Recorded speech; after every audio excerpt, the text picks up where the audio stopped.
ഖിദർ അലൈഹിസ്സലാമിന്റെ അടുത്തേക്ക് പഠനം നടത്താൻ വേണ്ടി പോയ ഒരു സംഭവം ഖുർആൻ പറയുന്നുണ്ട്.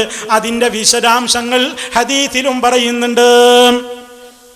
ആ സംഭവത്തിൽ മൂസാ നബി അലൈഹിസ്സലാമും ഖിദർ നബിയും കൂടെ യാത്ര പോകുമ്പോൾ ചില കാര്യങ്ങളൊക്കെ നടന്നു ഖുർആൻ പറയുന്നുണ്ട്. അതൊന്നും മൂസാ നബിക്ക് മനസ്സിലായില്ല. മൂസാ നബിക്ക് എന്തേ നബിയായിട്ടും മറഞ്ഞ കാര്യം അറിയാതെ പോയത് എന്ന് നമ്മൾ ചോദിച്ചപ്പോ സാധാരണഗതിയിൽ എല്ലായിടത്തും ചോദിക്കുന്നതാണ്. ആ ചോദ്യത്തിന് മറുപടിയായിട്ട് നെല്ലിക്കുത്ത് ഇസ്മായിൽ മുസ്ലിയാർ അയാളുടെ പുസ്തകത്തിൽ എഴുതി. എന്താ മറുപടി? അന്ന് മൂസ നബിയായിരുന്നില്ല. അന്ന് മൂസ നബിയായിരുന്നില്ല. അതാണ് ഇവര് പ്രചരിപ്പിച്ചത്. നമ്മൾ പ്രസംഗത്തിൽ ഹദീസുകൾ ഉദ്ധരിച്ചുകൊണ്ട് ബുഖാരി അടക്കമുള്ള ഹദീസിന്റെ കിതാബുകളിൽ നിന്ന് ധാരാളമായി വിശദീകരിച്ചു, ഹദീസ് കൊണ്ട് സ്ഥാപിച്ചു. എന്ത്? അത് മൂസാ നബി അലൈഹിസ്സലാത്തു വസ്സലാം അന്ന് നബി തന്നെയായിരുന്നു എന്ന് തർക്കമില്ലാത്ത സംഗതി എന്ന നിലയ്ക്ക് ഹദീസിന്റെ കിതാബ് എടുത്തുകൊണ്ട് ഉദ്ധരിച്ചു. പേരോട് വെറും ഹുസൈൻ സലഫിക്ക് ബുലൂഗായോ ഷാർജി പോകുമ്പോ എന്നും പറഞ്ഞ് രക്ഷപ്പെടുകയത്. എന്താ മൂപ്പരെന്ന് പറഞ്ഞത്? ഹുസൈൻ സലഫി ഷാർജി പോയത് ബുലൂഗായതിന്റെ ശേഷാണോ അതോ മുമ്പാണോ എന്നൊരു തർക്കം. അതിന്റെ അർത്ഥം സലഫിക്ക് ബുലൂഗായിട്ടില്ലെന്നാണോ? അയാൾ ഷാർജി പോയത് എപ്പോഴാണ്? ഇതല്ലേ ചർച്ച. നല്ല മറുപടി ഒന്ന് കൊടുത്തതാ. സലഫിക്ക് ബുലൂഗായോ ഇല്ലോ എന്ന് പറഞ്ഞാൽ ഈ വിഷയം തീരൂല. അതുകൊണ്ട് വിഷയം തീരൂല. നിങ്ങൾ ധൈര്യമുണ്ടെങ്കിൽ അടുത്ത പ്രസംഗത്തിൽ മറുപടി പറഞ്ഞേ പറ്റൂ. അതല്ലേ ആൺകുട്ടികളെ പരിപാടി. നിങ്ങൾ പറയണം മറുപടി. എന്ത്? മൂസാ നബി അലൈഹിസ്സലാത്തു വസ്സലാം മെരോഡിനോടാ പറയുന്നത്. മൂസാ നബി അലൈഹിസ്സലാത്തു വസ്സലാം മജ്മഉൽ ബഹ്റൈനിലേക്ക് പോകുന്ന കാലഘട്ടത്തിൽ നബിയായിരുന്നില്ല എന്ന് നിങ്ങളുടെ ഉസ്താദ് എഴുതിയത് ശരിയോ തെറ്റോ? മറുപടി നിങ്ങൾ പറയണം. എല്ലാവരും പഠിച്ചോളിനാ ചോദ്യം. മൂസാ നബി അലൈഹിസ്സലാത്തു വസ്സലാം മജ്മഉൽ ബഹ്റൈനിലേക്ക് ഖിദർ അലൈഹിസ്സലാമിന്റെ അടുത്തേക്ക് പോയ സമയത്ത് അന്ന് മൂസ നബിയായിരുന്നില്ല എന്ന് നിങ്ങളുടെ ഉസ്താദ് മഹാകള്ളം എഴുതി വിട്ടിട്ടുണ്ട്. ആ കള്ളത്തെ നിങ്ങൾ ന്യായീകരിച്ചിട്ടുണ്ട്. മൗലവി പറയാണ്, എന്താ പറഞ്ഞത് അറിയോ? ഈ നിങ്ങൾ നെല്ലിക്കുത്ത് ഇസ്മായിൽ മുസ്ലിയാരുണ്ടല്ലോ, മൂസാ നബി നബിയല്ല എന്ന് പറഞ്ഞതാണ്. മൂസാ നബി നബിയല്ല എന്ന് പറഞ്ഞിട്ടുണ്ടോ ബഹുമാനമായ ഉസ്താദ്? മൂസാ നബി അലൈഹിസ്സലാത്തു വസ്സലാം ഖിദർ അലൈഹിസ്സലാത്തു വസ്സലാമിന്റെ കൂടെ പോയൊരു സംഭവം ഉണ്ടല്ലോ. ആ സംഭവം നടന്നത് നുബുവത്ത് കിട്ടുന്നതിന് മുമ്പാണോ ശേഷമാണോ? നുബുവത്ത് കിട്ടുന്നതിന് മുമ്പാണോ ശേഷമാണോ? അത് നുബുവത്ത് കിട്ടുന്നതിന് മുമ്പായിരിക്കാം എന്ന നിലക്ക് ഉസ്താദ് അവർകൾ എഴുതിയിട്ടുണ്ട്. നുബുവത്ത് കിട്ടുന്നതിന് മുമ്പായിരിക്കാം എന്ന് ഉസ്താദ് അവർകൾ എഴുതിയിട്ടുണ്ട്. നുണയല്ലേ ഇത്? അങ്ങനെയാണോ ഉസ്താദ് അവർകൾ എഴുതിയത്? ഉസ്താദ് അവർകൾ ഇങ്ങനെ ഈ കാര്യത്തിൽ അഭിപ്രായ വ്യത്യാസമുണ്ട്. നുബുവത്തിന് മുമ്പാണോ പോയത് ശേഷാണോ പോയത് എന്നൊക്കെ തർക്കമുണ്ട് എന്നാണോ പറഞ്ഞത്? അല്ല, അന്ന് മൂസ നബിയായി പ്രവാചകനായിരുന്നില്ല. പ്രവാചകനായിരുന്നു എന്നതിന് യാതൊരു തെളിവില്ല. നോക്കട്ടെ, വാചകം ഒന്നുകൂടെ വായിക്കട്ടെ. ആ പറയുന്ന വാചകം ഒന്നുകൂടി കേൾപ്പിക്കുന്നു. തർക്കമുണ്ട് എന്നല്ല പറഞ്ഞത്. ആ വാചകം ഒന്നുകൂടി നിങ്ങളുടെ ശ്രദ്ധയിൽപ്പെടുത്തുന്നു. മൂസാ നബി എന്തുകൊണ്ട് മേൽ പറയപ്പെട്ട കാര്യങ്ങൾ അറിഞ്ഞില്ലെന്ന് ചോദിക്കുന്നവരുണ്ട്. മറുപടി ഇതാണ്: അന്ന് മൂസാ നബി പ്രവാചകനാണെന്നതിന് യാതൊരു തെളിവുമില്ല.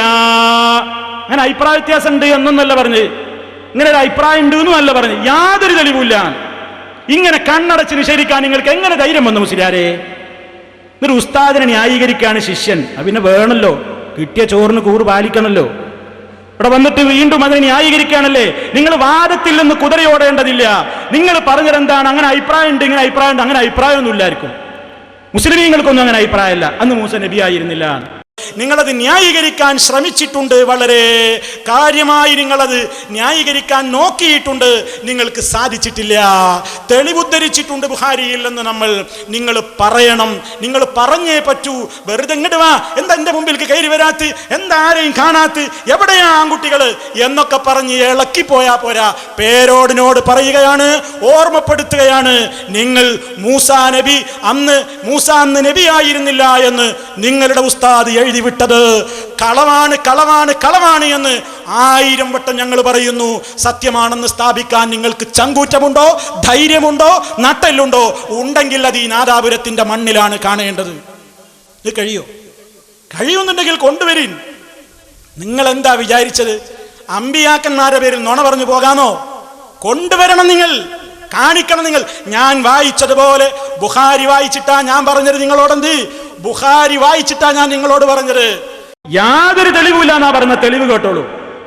അന്ന് മൂസാ നബി അലൈഹിസ്സലാത്തു വസ്സലാം പ്രവാചകനായിരുന്നു എന്നുള്ളതിന് തെളിവ് കേട്ടോളൂ. ഇതായി കാണുന്ന സഹീഹുൽ ബുഖാരിയുടെ വ്യാഖ്യാനമടക്കം ഫത്തുഹുൽ ബാരി അടക്കമുള്ള സഹീഹുൽ ബുഖാരിയാണ്. അതിൽ നിന്ന് നിങ്ങളെ കേൾപ്പിക്കട്ടെ. ആ ഹദീസ് കേട്ടിട്ട് എന്റെ ബഹുമാന്യരായ സഹോദരീ സഹോദരന്മാര് വിലയിരുത്തിക്കോ. മുസാ അന്ന് പോകുമ്പോ നബിയാണോ അല്ലേ, തെളിവുണ്ടോ ഇല്ലേ, അതോ ഒരു തെളിവുമില്ലേ എന്ന് നിങ്ങൾ ചിന്തിച്ചോ. അതാ മഹാനായ നബി സല്ലല്ലാഹു അലൈഹി വസല്ലം പറയുന്നു സംഭവം. എന്താ സംഭവം പറയുന്നു അറിയോ? ബുഖാരിയിലെ 4726 നമ്പർ ഹദീസാ വായിക്കുന്നത്. അതാ നബി സല്ലല്ലാഹു അലൈഹി വസല്ലം പറയുകയാണ്, മൂസാ റസൂലുള്ളാഹി അലൈഹിസ്സലാം ഖാല ദക്കറന്നാസ യൗമാ. മൂസ നബി അലൈഹിസ്സലാത്തു വസ്സലാം ഒരിക്കൽ ജനങ്ങൾക്ക് ഉത്ബോധനം നടത്തിക്കൊണ്ടിരിക്കുകയാണ്. മൂസാ നബി ജനങ്ങളോട് പ്രസംഗിച്ചു കൊണ്ടിരിക്കുകയാണ്. എങ്ങനത്തെ പ്രസംഗാന്ന് പ്രസംഗിച്ചിരുന്നറിയോ? അതിന്റെ ഗൗരവത്തെക്കുറിച്ച് മഹാനായ നബി സല്ലല്ലാഹു അലൈഹി വസല്ലം പറയാണ്, ഹത്താ ഇദാ ഫാദത്തിൽ ഉയൂൻ വറഖത്തിൽ ഖുലൂബ്. കണ്ണുകളൊക്കെ ഒഴുകിപ്പോയി, കണ്ണിൽ നിന്ന് കണ്ണുനീരൊഴുകി, ഹൃദയങ്ങളൊക്കെ വളരെ ലോലമാകുന്ന നിലക്കായി. അത്ര നല്ല പവറുള്ള ഒരു ഉപദേശം. ആ ഉപദേശം കഴിഞ്ഞ് വല്ലാ മഹാനായ മൂസ നബി അങ്ങ് പോയി. ആ അവസരത്തിൽ ഈ പ്രസംഗം കേൾക്കുന്നവരാരുടെ കൂട്ടത്തിൽ നിന്ന് ഒരാള് മഹാനായ മൂസ നബി അലൈഹിസ്സലാത്തു വസ്സലാമിനെ സമീപിച്ചുകൊണ്ട് ഫഖാല വിളിക്കുകയാണ്, ചോദിക്കുകയാണ്, ഐ റസൂലല്ലാഹ്, ഐ റസൂലല്ലാഹ്, ഓ അല്ലാഹുവിന്റെ റസൂലേ. മൂസാ നബിയെയാണ് വിളിക്കുന്നത്. അല്ലാഹുവിന്റെ റസൂലേ, അല്ലാഹു അയച്ചിട്ടുള്ള റസൂലേ. ഐ റസൂലല്ലാഹ്, ഓ റസൂലുള്ളാഹ്, ഹൽ ഫിൽ അർളി അഹദുൻ അഅലമു മിൻക. അങ്ങയേക്കാൾ വലിയ വിവരമുള്ള ആരെങ്കിലും ഈ ഭൂമിയിൽ വേറെയുണ്ടോ എന്നാണ് ഇയാൾക്ക് ചോദിക്കാനുള്ളത്. മഹാനായ മൂസ നബി അലൈഹിസ്സലാത്തു വസ്സലാം പെട്ടെന്നങ്ങ് പറഞ്ഞു പോയി, ഇല്ല ഇല്ല എന്ന് പറഞ്ഞു. അല്ലാഹു അഅലം എന്ന് പറയേണ്ടതിന് പകരം മൂസ നബി അങ്ങനെ പറഞ്ഞുപോയി. അതിന്റെ പേരിൽ അല്ലാഹു അദ്ദേഹത്തെ ആ കാര്യത്തിന്റെ പേരിൽ ആക്ഷേപിച്ചുകൊണ്ട് പറയുന്നു. അതാ എന്താ പറഞ്ഞതെന്തോ ആ അവസരത്തിൽ പറയപ്പെട്ടു. എന്ത്? ഉടനെ അദ്ദേഹം പറഞ്ഞു, അദ്ദേഹത്തിന് അത് കൃത്യമായി മനസ്സിലായി, അബദ്ധം പറ്റി. അള്ളാഹുവിങ്കൽ നിന്ന് അറിയിപ്പ് കിട്ടി, മൂസ പറഞ്ഞത് ശരിയായില്ല മൂസ. ഉടനെ മഹാനായ പ്രവാചകൻ അതാ മൂസ നബി അള്ളാഹിനെ വിളിച്ചുകൊണ്ട് ചോദിക്കുന്നു, ഐ റബ്ബി ഫൈന, വേറെ ആളുണ്ടോ എന്നെ കാണാൻ വീരുള്ളവരെന്നാ? അതെവിടെയാണ്? എനിക്കൊന്ന് പോകണമല്ലോ, പഠിക്കണമല്ലോ. അപ്പൊ അല്ലാഹു സുബ്ഹാനഹു വ തആല പറഞ്ഞു കൊടുക്കുന്നു, ബിമജ്മഇൽ ബഹ്റൈൻ. വിശുദ്ധ ഖുർആനിൽ സൂറത്തുൽ കഹ്ഫിൽ പറയുന്നില്ലേ, 2 സമുദ്രങ്ങളുടെ സംഗമസ്ഥാനമെന്ന്. ആ കാര്യത്തെ പറ്റി അറിഞ്ഞു മൂസാ നബി അലൈഹിസ്സലാത്തു വസ്സലാം വിനയത്തോടെ പുറപ്പെടുന്നു. അള്ളാഹു പറഞ്ഞ ഈ സ്ഥാനത്തേക്ക് പോകുന്നു. അതിൻ്റെ ഇടയിൽ കുറെ ചരിത്രങ്ങളുണ്ട്, ഞാൻ അങ്ങോട്ടൊന്നും പോകുന്നില്ല. അങ്ങനെ അള്ളാഹു പറഞ്ഞിട്ടുള്ള വ്യക്തിയെ കാണുന്നു. ആ വ്യക്തിയെ കണ്ടെത്തിയപ്പോ മൂസ നബി അലൈഹിസ്സലാത്തു വസ്സലാം എന്തു ചെയ്തു വന്നു? ഫസല്ലമ അലൈഹി മൂസാ. മൂസാ നബി അലൈഹിസ്സലാത്തു വസ്സലാം അദ്ദേഹത്തിന് സലാം ചൊല്ലി. ഫകശഫ അൻ വജ്ഹിഹി, അദ്ദേഹം റിപ്പോർട്ടുകളിൽ കാണാം മുഖം മൂടി ഇങ്ങനെ ഇരിക്കുകയാണ്. മുഖത്ത് നിന്ന് തുണിയങ്ങ് നീക്കി. എന്നിട്ട് സലാമങ്ങ് കേട്ടപ്പോ അദ്ദേഹം ചോദിക്കുകയാണ്, ഹൽ ബി അർദിൻ മിൻ സലാം, സലാം കേൾക്കുന്ന ഈ നാടോ എന്നിങ്ങനെ അദ്ദേഹം പറയുന്നു. വേറെ റിപ്പോർട്ടിൽ നമുക്ക് കാണാൻ സാധിക്കുന്നു ഹൽ ബി അർദി എന്നും ചില റിപ്പോർട്ടുകളിൽ നമുക്ക് കാണാൻ കഴിയുന്നുണ്ട്. എന്നും ചില റിപ്പോർട്ടുകളിലുണ്ട്. ഈ അടിസ്ഥാനത്തിലൊക്കെ എന്തോ ആകട്ടെ, ഞാൻ ആ ചർച്ചയിലേക്ക് നീങ്ങുന്നില്ല. ഇവിടെ നമ്മൾ മനസ്സിലാക്കേണ്ടത് എന്താണെന്നോ, ഈ സലാം അങ്ങ് കേട്ടപ്പോ ഖദർ അലൈഹിസ്സലാത്തു വസ്സലാം ചോദിക്കുകയാണ്, മൻ അന്ത, മൻ അന്ത, ആരാ നിങ്ങള്? മനസ്സിലായില്ലല്ലോ. ഖദർ അലൈഹിസ്സലാം ചോദിക്കുകയാണ്, മൻ അന്ത, നിങ്ങൾ ആരാണ്? ഖാല, ആ അവസരത്തിൽ മൂസ നബി അലൈഹിസ്സലാം പറയാണ്, അന അന മൂസ, ഞാൻ മൂസയാണ്. അപ്പൊ ഖദറിന്റെ ചോദ്യം, മൂസ ബനു ഇസ്രായീലിലെ മൂസയാണോ? ഖാല നഅം, അതെ. ഉടനെ ഖദർ അലൈഹിസ്സലാമിന്റെ ചോദ്യം, ഫമാ ശഅനുക, എന്തിനാ ഇങ്ങോട്ട് വന്നത്, എന്താ നിങ്ങളുടെ പ്രശ്നം? ഖാല, മൂസ നബി അലൈഹിസ്സലാം പറയാണ്, ജിഅ്തു ലിതുഅല്ലിമനി മിമ്മാ ഉല്ലിംത റുഷ്ദാ, ഞാൻ വന്നിരിക്കുന്നത് അല്ലാഹു നിങ്ങൾക്ക് പഠിപ്പിച്ചു തന്നിട്ടുള്ള ഇൽമുകളില്ലേ, അത് പഠിപ്പിച്ചു തരാൻ നിങ്ങൾ എനിക്ക് പഠിപ്പിച്ചു തരണം, അതിനു വേണ്ടിയാണ് ഞാൻ വന്നത്. ആ അവസരത്തിൽ അതാ കേട്ടോളൂ, ഖദർ അലൈഹിസ്സലാം തിരിച്ചു ചോദിക്കുകയാണ്. ഖാല, ഖദർ അലൈഹിസ്സലാം ചോദിക്കുന്ന മൂസ നബിയോട്, അമാ യക്ഫീക അന്ന തൗറാത ബിയദൈക വ അന്നൽ വഹ്യ യഅതീക, മൂസ നിനക്ക് പോരേ, അമാ യക്ഫീക നിനക്ക് പോരേ, അന്ന തൗറാത ബിയദൈക, തൗറാത്ത് നിന്റെ കയ്യിലുള്ളതൊന്നും നിനക്ക് പോരേ, മാത്രമല്ല നിനക്ക് വഹയും കിട്ടിക്കൊണ്ടിരിക്കുന്നില്ലേ? ഖദർ അലൈഹിസ്സലാം ആ ചോദിക്കുന്നത് ഈ സംഭവത്തിൽ എന്ന് ബുദ്ധിയുള്ള സഹോദരന്മാരെ നമുക്ക് എന്താ മനസ്സിലായത്? ഈ മൂസ നബി അലൈഹിസ്സലാത്തു വസ്സലാം യാത്ര പോകുന്നതിന്റെ മുമ്പേ അദ്ദേഹം റസൂലുള്ള തന്നെയാണ് എന്ന് കിട്ടിയില്ലേ? തൗറാത്തും കിട്ടിയിട്ടുണ്ട്, അതേപോലെ തന്നെ വഹയും വന്നുകൊണ്ടിരിക്കുന്നുണ്ട്. തൗറാത്തും കിട്ടിയിട്ട് വഹി വരാൻ തുടങ്ങിയിട്ടല്ലേ തൗറാത്ത് കിട്ടിയത്? അങ്ങനെ വഹയും കിട്ടുന്നുണ്ട്, തൗറാത്തും കയ്യിലുണ്ട്, പിന്നെ എന്തിനാ നിങ്ങൾ എന്റെ അടുക്കലേക്ക് വന്നത് എന്ന് ഖദർ അലൈഹിസ്സലാം ചോദിച്ചില്ലേ? ആ യാത്ര എവിടെ എത്തുന്നതിന്റെ മുമ്പായി തന്നെ അതിനുള്ള സാഹചര്യം മുസ്തഫ വിശദീകരിച്ചില്ലേ? മൂസാ നബി അലൈഹിസ്സലാം പ്രസംഗിച്ചു കൊണ്ടിരിക്കുമ്പോഴാണ്, പ്രസംഗം കഴിഞ്ഞപ്പോഴാണ് ഒരാൾ ചോദിച്ചത്. എന്താ ചോദിച്ചത്? യാ മൂസ എന്നല്ല, അല്ലെങ്കിൽ മറ്റേതെങ്കിലും അഭിസംബോധനയല്ല, യാത്ര പോകുന്നതിന്റെ മുമ്പേയുള്ള അനുയായികളുടെ ചോദ്യം എന്താണ്? ഐ റസൂലല്ലാഹ്, ഐ റസൂലല്ലാഹ്, അല്ലാഹുവിന്റെ റസൂലേ, അല്ലാഹുവിന്റെ റസൂലേ. ചിന്തിച്ചോ മുസ്ലിമേ, ചിന്തിച്ചോ എന്റെ ഉമ്മമാരെ, ചിന്തിച്ചോ എന്റെ പ്രിയപ്പെട്ട സഹോദരീ സഹോദരന്മാരെ. മൂസ നബി അന്ന് നബിയായിരുന്നു എന്നുള്ളതിന് യാതൊരു തെളിവുമില്ല എന്ന് എഴുതിവിട്ടത് ഇസ്ലാമിന്റെ വാദമാണോ? ചിന്തിച്ചുകൂടെ? അല്ലാഹു നമുക്ക് ബുദ്ധി തന്നിട്ടില്ലേ? ഒരു തെളിവില്ലാന്ന് നിങ്ങൾക്ക് എങ്ങനെ പറയാൻ സാധിക്കും? നിങ്ങൾക്ക് ബുഖാരി തെളിവ് പറ്റില്ല അല്ലേ? ഇന്നലെ നിങ്ങൾ പ്രസംഗിച്ചപ്പോ കേട്ടില്ലേ പേരോട്? മറ്റൊരു മുസ്ലിയാരോട് ചോദിക്കുന്നുണ്ട്, ബുഖാരിയുടെ വാക്കിനേക്കാൾ, ബുഖാരിയിൽ പറഞ്ഞ ഹദീസിനേക്കാൾ കക്കാട് ഫൈസിയുടെ വാക്കാണോ നിങ്ങൾക്ക് വലുത് എന്ന് വേറൊരു പ്രശ്നം വന്നപ്പോ ആ കൂട്ടരോട് ചോദിച്ചില്ലേ? വിനീതമായി ഞങ്ങളും ഒന്ന് ചോദിച്ചോട്ടെ, നെല്ലിക്കുത്തിന്റെ വാക്കാണോ, നെല്ലിക്കുത്തിന്റെ പുസ്തകത്തിന്റെ വരികളാണോ മഹാനായ മുത്ത് മുസ്തഫ സല്ലല്ലാഹു അലൈഹി വസല്ലം പറഞ്ഞ സഹീഹുൽ ബുഖാരിയിലെ ഹദീസിനേക്കാൾ നിങ്ങൾക്ക് വലുത്? അത് റസൂലായ കാലഘട്ടത്തിലാണ്, റസൂലുള്ളയായിരിക്കുമ്പോഴാണ് പോയത് എന്ന് നമ്മൾ അവകാശപ്പെട്ടു. അത് ഹദീസ് കൊണ്ടാണ് തെളിയിച്ചത്. പേരോട് അതൊന്ന് ഉദ്ധരിക്കണം. അല്ലെങ്കിൽ ഞാൻ വായിച്ചത്, മൗലവി വായിച്ചത് ബുഖാരിയിൽ ഇല്ല എന്ന് പറയണം, അല്ലെങ്കിൽ ഉണ്ട് അതവിടെ ഉദ്ദേശമല്ല എന്ന് പറയണം, അല്ലെങ്കിൽ എൻ്റെ ഉസ്താദ് പറഞ്ഞത് സത്യാന്ന് പറയണം, അല്ലെങ്കിൽ നോണയാന്ന് പറയണം. ഏതെങ്കിലും ഒന്ന് പറയാതെ ഉണ്ടില്ല എന്ന് പറഞ്ഞു പോകരുത്.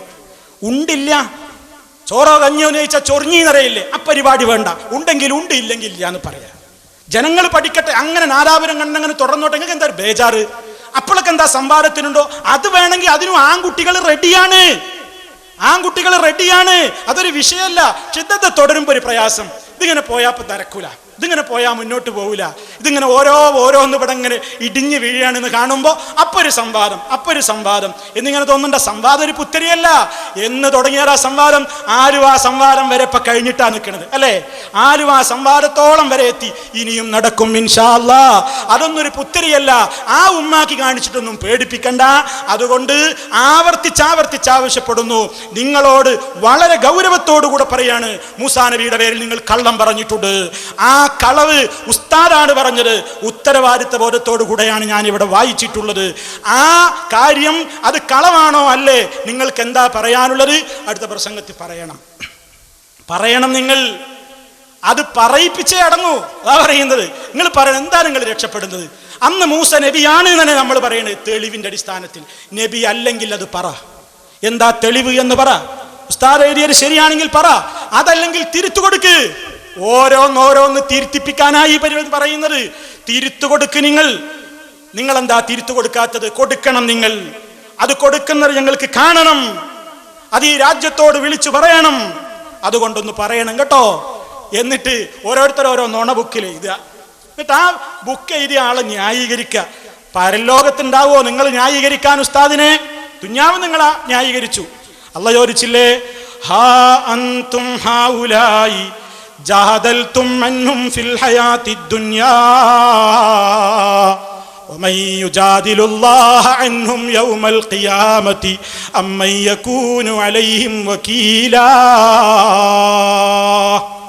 പറയണം പേരോട്. ശ്രദ്ധിച്ചോ ആയത്ത്. നിങ്ങളിതായി തോന്നിയാസം ചെയ്ത ആളുകൾക്ക് വേണ്ടി ദുനിയാവിൽ വെച്ച് നിങ്ങൾ തർക്കിക്കുന്നു. അങ്ങനെ ഹുസൈൻ സലഫി ഷാർജി പോയപ്പോ ബുലൂഗായോ അല്ലേ എന്നൊക്കെ പറഞ്ഞിട്ട് നിങ്ങൾ പലതും കളിച്ചിട്ട് ഈ കളവ് പറഞ്ഞ ആളുകളെ ന്യായീകരിക്കാൻ നോക്കുന്നു. അവർക്ക് വേണ്ടി വാദിക്കാൻ നോക്കുന്നു. അതുകൊണ്ട് ദുനിയാവിൽ രക്ഷപ്പെട്ടേക്കാം. പക്ഷേ അല്ലാഹു ചോദിക്കുന്ന ഒരു ചോദ്യമുണ്ട്. ഫമൻ യുജാദിലുല്ലാഹ അൻഹും യൗമൽ ഖിയാമത്തി അമ്മൻ യകൂനു അലൈഹിം വകീലാ. ഇവർക്ക് വേണ്ടി അള്ളാന്റെ കോടതിയിൽ വരുമ്പോ എന്റെ ഹബീബായ മൂസാ അലൈഹിസ്സലാമിനെ സംബന്ധിച്ച് ഇതാ എന്നെ പറ്റി കള്ളം പറഞ്ഞിരിക്കുന്നു എന്ന് മൂസ നബി അള്ളാനോടെങ്ങാനും ആ നിലക്ക് പരാതി അങ്ങ് പറഞ്ഞാലോ? നിങ്ങളൊന്ന് ചിന്തിച്ചു നോക്കൂ. അള്ള നിങ്ങളെ വിടുമോ? നിങ്ങൾ അവിടെ ആ ഉസ്താദിന് വേണ്ടി തർക്കിക്കാനുണ്ടാകുമോ? ഉസ്താദിന്റെ വക്കാലത്തേറ്റെടുക്കാൻ നിങ്ങൾ ഉണ്ടാകുമോ? അവിടെ ഉണ്ടാകുകയില്ല. ഞാൻ അവിടെ രക്ഷപ്പെടുകയില്ല എന്ന പരലോകബോധം പേരോടിനുണ്ടെങ്കിൽ മരിച്ചു പോയിട്ട് മഹ്ശറില്ലെന്ന് അള്ളാന്റെ കോടതിയിൽ ഞാൻ എനിക്കിത് ന്യായീകരിക്കാൻ പറ്റുമോ എന്ന ബോധമുണ്ടെങ്കിൽ പേരോടിനോട് ആവശ്യപ്പെടുന്നു. അടുത്ത പ്രസംഗത്തിൽ പറയണമെന്ന് മജ്മഉൽ ബഹ്റൈനിലേക്ക് മൂസാ അലൈഹിസ്സലാം പോയ കാലത്ത് അദ്ദേഹം നബിയായിരുന്നില്ല എന്ന നിങ്ങളുടെ ഉസ്താദിന്റെ വാദം നിങ്ങൾ തെളിയിക്കണം. അതല്ലെങ്കിൽ അത് തള്ളണം. നാദാപുരത്തുകാരത് കാതോർത്തുകൊണ്ടിരിക്കുന്നു. നിങ്ങൾ ചിന്തിച്ചു നോക്കൂ. ഇവർ പറഞ്ഞത് എന്താ?